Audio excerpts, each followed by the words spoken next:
Olá, meus amigos, tudo bem? Tranquilo? Fazendo um vídeo aqui complementar sobre o nosso relógio digital com termômetro, né? Eu detectei assim um mau funcionamento, né? Do RDA 5807, né? E estava me perturbando muito aquilo, tá certo? Da mesma forma, eu detectei um problema no funcionamento do RTC, certo? O RTC, ele estava, toda vez que faltava energia, principalmente, e retornava, ocorria um atraso na hora. Então eu pesquisei algumas coisas por aí, e descobri alguns bugs, né? Alguns bugs ocultos aí, que precisam ser corrigidos, ok? Então, vou deixar uma vinheta aí com os senhores, peço que deem aquele like, subscrevam no nosso canal e retornamos já já após a vinheta para tratar desses assuntos. Perfeito? Até depois.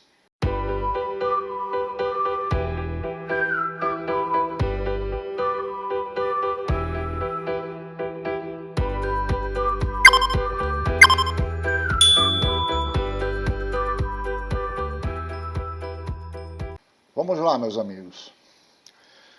Então,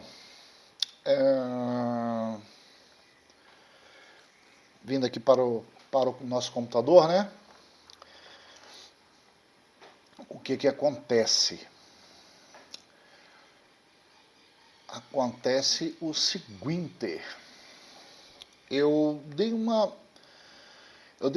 boa esmiuçada no datasheet do nosso RDA 5807, que é o nosso radinho, né? Item a item, bit a bit, para checar se estava tudo ok. E não estava. Eu até gerei uma planilha de Excel aqui, veja o ponto que eu cheguei, né? Dizendo qual é o registrador, né? Por exemplo, 02H, bit a bit, para fazer a conferência do que estava acontecendo, que primeiro que ele estava apresentando pouco ganho de RF, tá? E a seletividade também não estava muito legal. Então, checando esses bits, todos esses bits, né? Existem alguns, por exemplo, existem vários, né? Que o manual, o datasheet, ele não explica o que é. Tá vendo aqui, por exemplo, o bit 04H, ó, bit 15, reserved, bit 13 e 12, o bit 14 ele já não fala mais nada. Mas é uma série de erros, né? Uma coisa realmente muito difícil de interpretar, esses datasheets chineses, né? Então o bit 15 ele está dizendo que é reservado, não sabemos o que faz isso dentro do chip. O bit 14 ele já não fala nada. O bit 13 e bit 12 ele diz de novo reserved e dá aqui 00. E tem outros exemplos assim, por exemplo aqui, ó, no registrador 5H, bit 14, 13 e 12, o bit 15 é a interrupção que ele gera, né? Tudo bem. O bit 14, 13 e 12 dá de novo reserved, ou reservado, mas o que isso está fazendo? Não sei, ninguém sabe. Não está escrito aqui, ó, tá vendo? Bit 5 a 4, 5 e 4, reserved. E alguns desses bits, eu não vou lembrar agora quais eram, tá? Na hora que eu confrontei o valor que estava no software com a tabela verdade que está aqui que eu montei, tá? Vou disponibilizar esse material para vocês também a título de informação, né? Então, do bit 15 ao bit 8 é o nibble superior, né? É o byte superior, né? Que é dividido em 16 bits, né? Então, você transmite primeiro o byte superior, que é de 15 a 8, e depois o byte inferior, de 7 a 0. Então, muitos desses bits estavam errados, tá certo? Então, isso foi corrigido e automaticamente ele teve um ganho de RF considerável, ficou muito bom. A seletividade melhorou muito. Eu consigo agora ouvir rádios que eu tinha dificuldade para ouvir. Lógico que são aquelas que a gente mais gosta de ouvir, né, que dão problema. Então, essa parte do módulo RDA 5807, a parte de comunicação com o rádio, ela foi reescrita, certo? Corrigindo todos esses bits errados. Ok, meus amigos? Essa foi uma das alterações de software feitas. Tá? Outra alteração aqui que eu fiz, eu tirei muito todas aquelas telas e toda aquela parte de display, né? Lembra? LCD básico, aquela barrinha, né? Aquelas barras coloridas, LCD Clear, todas as telas de FM, frame 1, frame 2, FM set input, FM set clear, tela de relógio, o dia da semana, botei tudo aqui na parte de LCD para despoluir o nosso software principal. Perfeito, meus amigos? No final tem,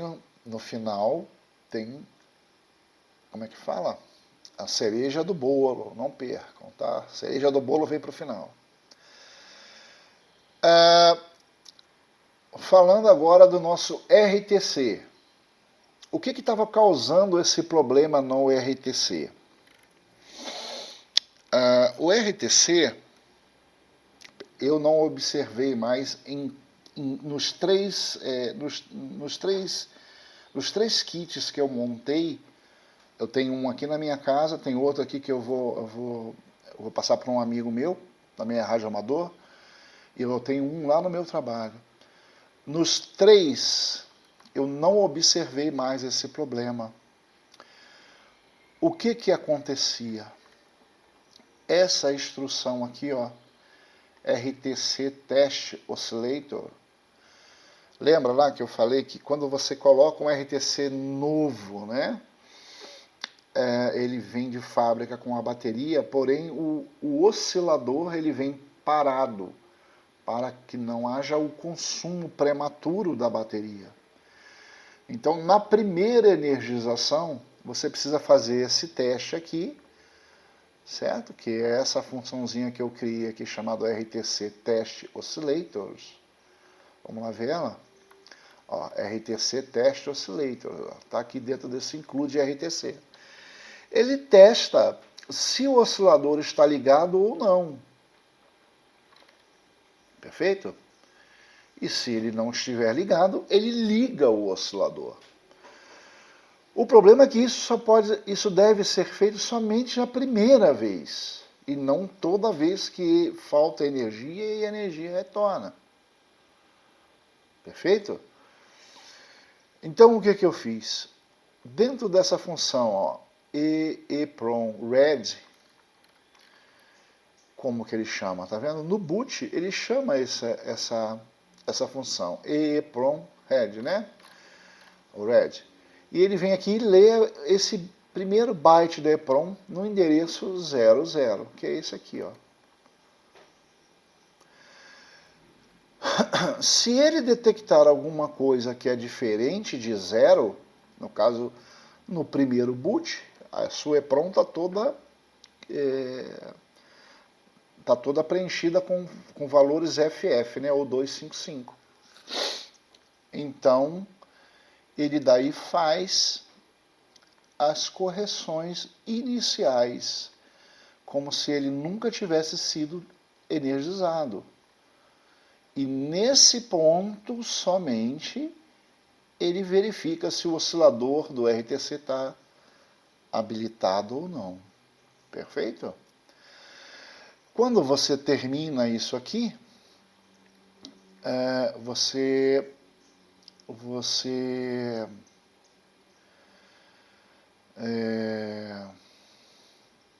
faz a correção, né, do oscilador da RTC uma única vez. Porque imediatamente depois dessa função, você invariavelmente você vai ter gravações na sua EPROM, certo? Que elas estão aqui em cima. Ó. A primeira vez, logo que ele entra, e toda vez que ele entra, ele escreve o valor 00 no endereço 00. Então isso aqui vai passar a ser 0. Então, de uma outra vez que ele seja energizado, quando ele entrar nessa função, ele não vai encontrar D1 diferente de 0, né? Ele vai encontrar D1 igual a 0. Ele faz os procedimentos de carregamento da EPROM, certo? E não faz o ajuste mais do RTC, perfeito? Então, isso foi sanado. Pelo menos nos 3 módulos que eu tenho funcionando, todos não ocorreram mais essa divergência. Então isso também foi sanado. Perfeito, meus amigos? Agora eu deixo vocês com uma vinheta. Peço aos senhores que se inscrevam no nosso canal, que dê aquele like bacana. E depois da vinheta eu volto já já com a cereja do bolo, que é o VFO. Eu fiquei tão satisfeito com a alteração que eu criei finalmente o VFO. Você, através do controle remoto, você consegue acessar qualquer frequência. Isso ficou muito bacana. Tá ok, meus amigos? Eu volto já já, então, depois da vinheta. Até já!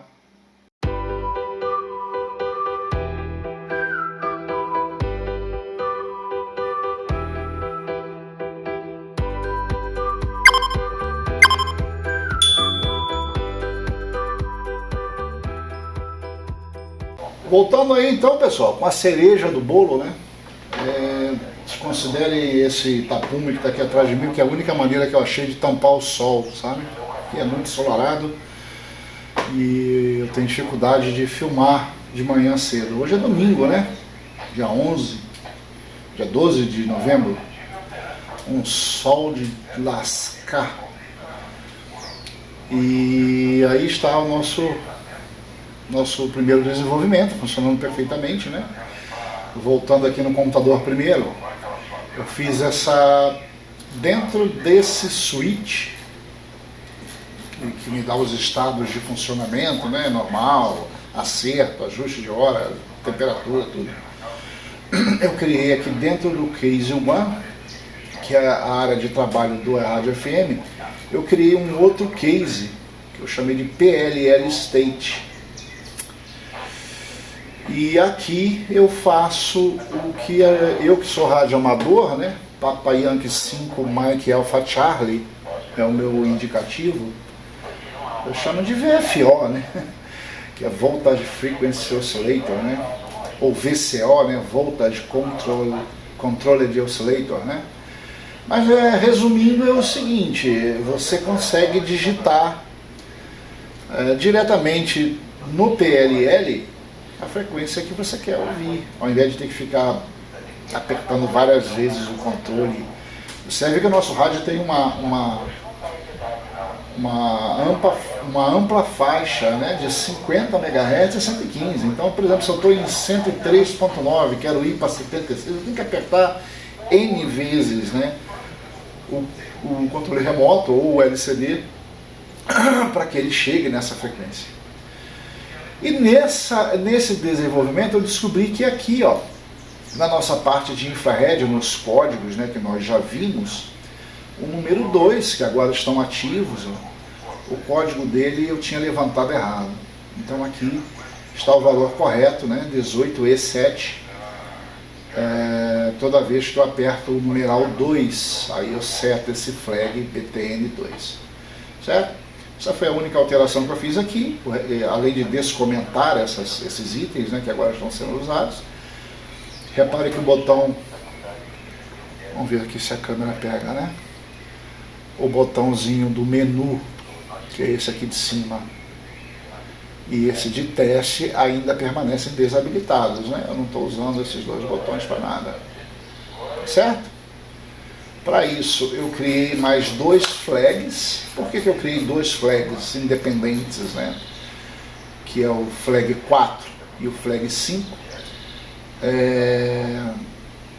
responsáveis pelos botões e pelas teclas novas que entraram. Por que eu fiz isso? Pelo seguinte, na hora que eu preciso limpar esses flags, eu não preciso fazer operações de OR ou END em flags existentes, né? Fica complicado. Se eu misturar com esses flags aqui, eu não posso apagar esses flags, né? Então eu criei dois flags novos, nós temos muita memória ainda. O processador é valente, né? Então, simplesmente por simplificação de rotina. Perfeito? Em linhas gerais, quando eu estou dentro do setor de FM, né, que é o Case 1 do nosso switch principal, eu fico aguardando se o BTN1, esse aqui, né? Esse aqui, se ele é apertado ou não. Por quê? Eu tenho que fazer algumas restrições. Eu não posso deixar que você digite uma frequência, por exemplo, 118 MHz ou 45 MHz, né? Eu tenho que ter certeza que o que você está digitando, a frequência que você está tentando acessar, está dentro do range, né? Opa! Caiu aqui o meu tapume bem na hora mais errada possível. Desculpa aí, pessoal.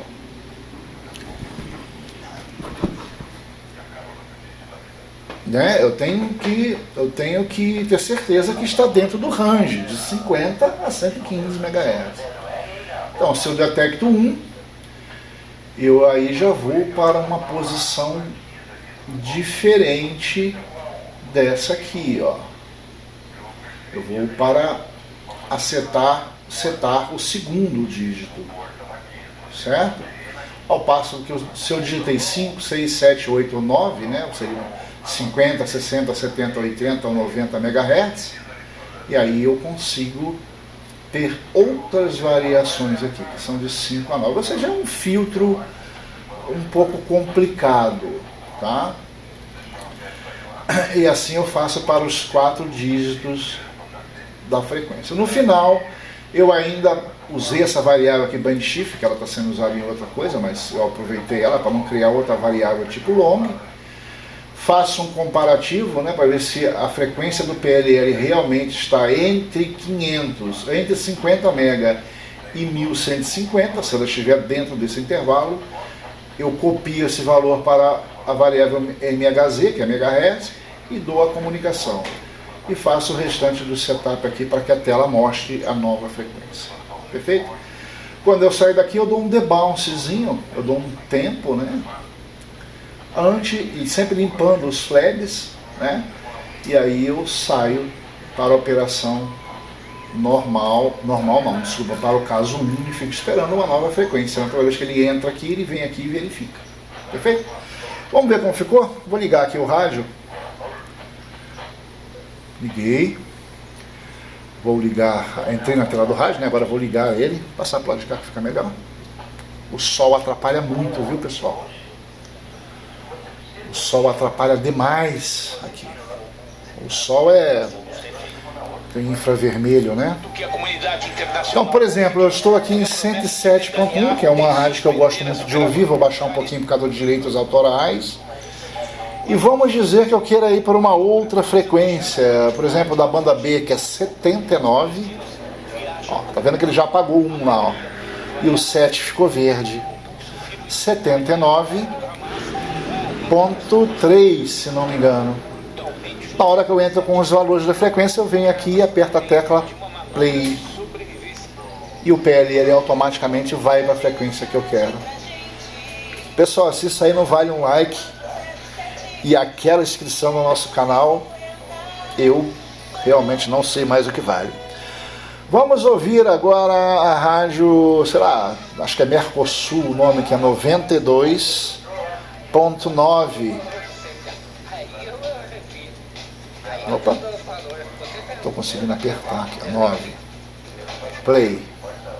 Já entrou na rádio 92.9, não sei se é 92 ou 93. Vamos para 103. 103.9. Play. Aumentar um pouquinho. Perfeito. Vamos para outra rádio famosa aqui, 105.5. Observem, pessoal, o seguinte, vou baixar aqui por causa dos direitos autorais, tá? Observe que pelo VFO você pode atingir qualquer frequência, tá? Por exemplo, vou botar aqui a frequência 90.2. Lembre-se que as nossas frequências são sempre final ímpar, mas eu consigo sintonizar 90.2. Diferente dessa tecla aqui, né? Essa tecla aqui, ela sempre me dá o ímpar, ó. Certo? E aqui também, né? Ó, no touch, ó, sempre ímpar, tá?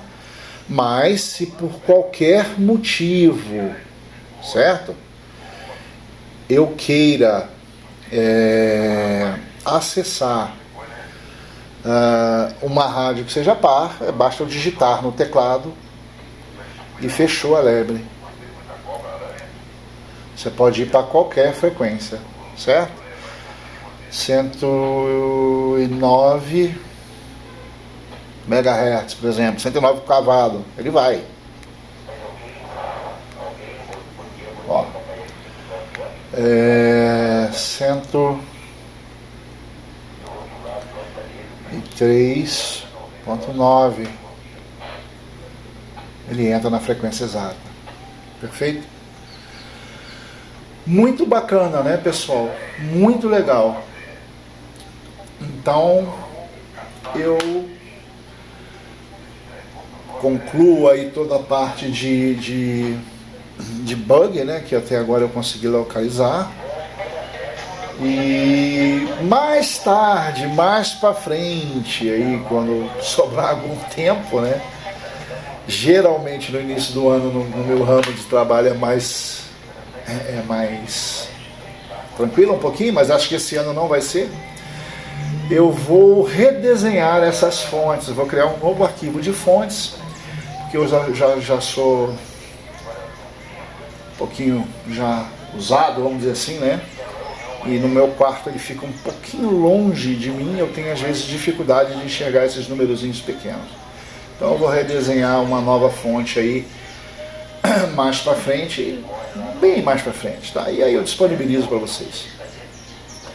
Tá ok, meus amigos? Então, PLL com acesso direto à memória, à frequência, tá? Isso é muito bacana. 92.9. Deixa eu ver se é essa a frequência, não, é 93.9. 93.9. Acho que é, não me lembro. Perfeito? E assim, meus amigos, mais uma função aí inserida no nosso primeiro desenvolvimento, que, convenhamos, ficou muito legal, né? Ok, meus amigos? Então, deixo aí aquela vinheta no final para vocês. Peço que deem aquele like bacana, se inscrevam no nosso canal, que as coisas só vão melhorar. Perfeito? Um grande abraço, obrigado pela audiência de vocês aí e até a próxima. Tchau!